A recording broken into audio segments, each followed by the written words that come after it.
Ако се малолетни, обично прифаќаат поради љубов. Тие мислат дека се заљубени, мислат дека се можат со љубовта да постигнат, ама не, за жал не е така. Во бракот не се гледа само љубов, тука има и доверба и почит, и самостална треба да биде, треба да чува и деца, и едноставно детето не може да го направи.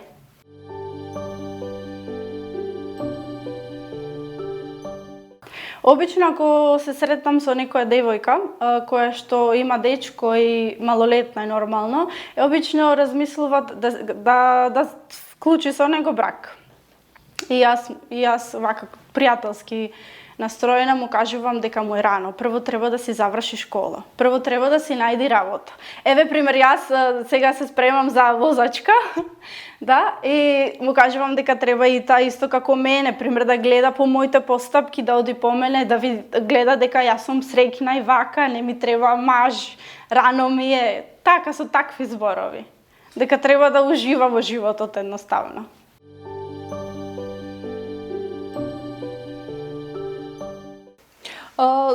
Секако дека постојат алтернативи, ту многу постојат. Битна е желбата. Битна е желбата. Да сакаш, и значи се што ќе посакаш може да се оствари.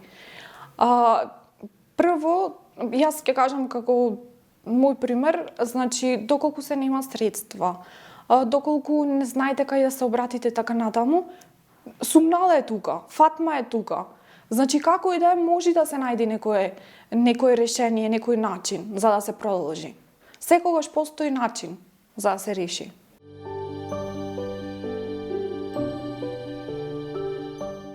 Реално, и таа реалноста е тешко, но со подигнување на свеста, односно разговарање со родителите почесто, разговарање со децата, со училиштата, предавања, обуки и така натаму, може да се постигне, само што дел по дел треба. Сега има, да речам, позитивни резултати, са не кој знае колку, но сепак, спрема тоа што беше претходно, е подобрена ситуацијата.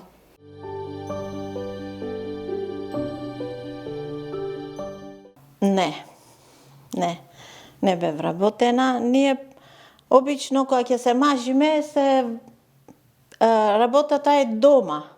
Куќата треба да чистиш, да гледаш, да готвиш, да правиш, да периш, тоа е обврската твоја.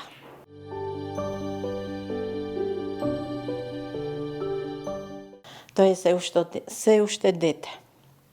И јас имам за ќерка, што веќе јас со неа веќе подруго му давам други совети, например, да учи, да биде подруга во животот, да не биде како мене.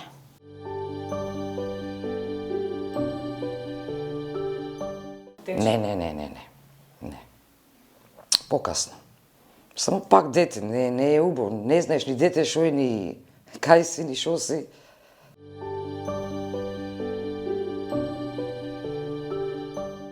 Животот, се чудиш дете, ти самата дете, мора да го вардиш, да го гледаш, како секоја мајка.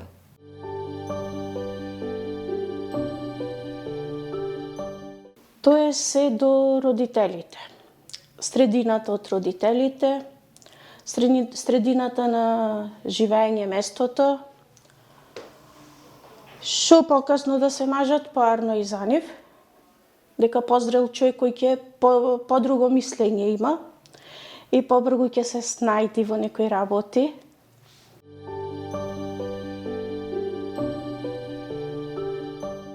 Да се врати времето, би се образувала и го завршила школата, тоа што го имав голема желба.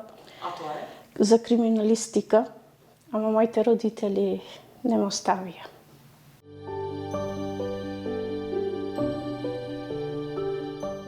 Па јас велам дека образованието, ние односно учиме цел живот додека сме живи, веројатно јас сум еден таков пример. Додека бев немажена, завршив филозофски факултет, поточно на Институтот за педагогија. Потоа, како се омажив и откако добив дете, се запишав на магистерски студии, така да навистина еве завршив веќе 2, меѓутоа и повторно не застанувам овде, иако моите 2 деца веќе се пораснати. Запишана сум на докторски студија, меѓутоа малку намирување ми се. Меѓутоа, тоа значи дека ние постојано мораме да го следиме времето, се со цел да видиме што се случува и тие промени да сме во тек.